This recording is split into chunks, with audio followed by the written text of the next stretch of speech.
It was a rainy Sunday afternoon at a small diner tucked between two gas stations just off the highway. The place wasn't fancy: linoleum floors, flickering fluorescent lights, and the scent of old coffee lingering in the air. But it was warm, and that mattered. Jason, a single dad in his mid-30s, sat at a booth near the window with his 7-year-old daughter, Lily. Her laughter danced around the table as she colored the kids' menu, a half-eaten grilled cheese sandwich resting on her plate. Jason was tired, working 2 jobs to keep things steady after his wife passed, but today, he smiled. This hour with Lily was sacred. As he reached for his coffee, the door chimed. A woman walked in, drenched from the rain. Her designer coat clung to her, heels soaked, and yet, no one in the diner seemed to notice. She glanced around the crowded room, looking for a seat. Every booth was taken. Jason noticed the way she hesitated near the door, arms wrapped around herself, eyes tired but kind. Without thinking, he raised his hand. "You can sit with us, if you'd like." The woman blinked, surprised. "Are you sure? I don't want to intrude." Lily piped up, "You can sit next to me. I'll scoot over." A soft smile formed on the woman's lips as she walked over. "Thank you. I really appreciate that." She slid into the booth, sitting across from Jason and beside Lily.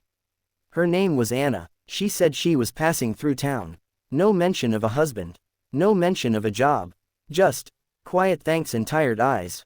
Jason didn't press. He just offered her some napkins for the rain, slid over the laminated menu, and asked the waitress to bring another cup of coffee. It wasn't about who she was. It was just human decency. She seemed like she needed it. Over the next hour, Lily chatted away like kids do. She told Anna about her school, her favorite stuffed animal, and how her dad made the best pancakes on Saturdays. Anna listened. Truly listened, like it was the first genuine conversation she'd had in a long time. Jason noticed it, the way Anna softened, the way her shoulders relaxed. She even laughed once, quietly, like it surprised her. When the check came, Jason waved his card before Anna could say anything. "You don't have to," she started. "I know," Jason said gently. "But today's on me." She looked at him, really looked at him, not the way people usually looked, judging his worn-out clothes or rough hands, but with something like awe. "Thank you," she said, her voice thick with emotion. "You have no idea what this means." Jason shrugged it off. Just being decent. They walked out together, rain still falling lightly. Anna turned to Jason and knelt to hug Lily. "You're lucky, you know," she said to the little girl. "Your daddy's a good man." Lily giggled. "He's the best." Anna stood, looked at Jason one more time, and gave a small nod before walking off toward a sleek black car that had just pulled up. Jason froze when a man in a suit stepped out and opened the door for her. The kind you only see in movies or with very important people. The man nodded respectfully to Anna. "Miss Caldwell, the board meeting has been moved to 4 o'clock. We'll head straight to the office." Jason's heart skipped. Caldwell, as in Anna Caldwell. He stared, stunned, as she glanced back at him with a knowing smile.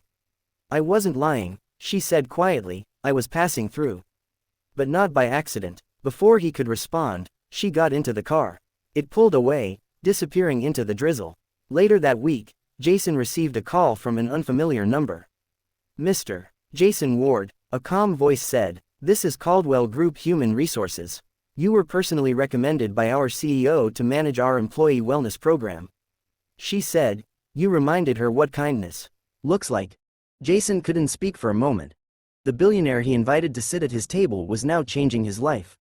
That night, he told Lily the story again as he tucked her into bed, ending the same way he always did.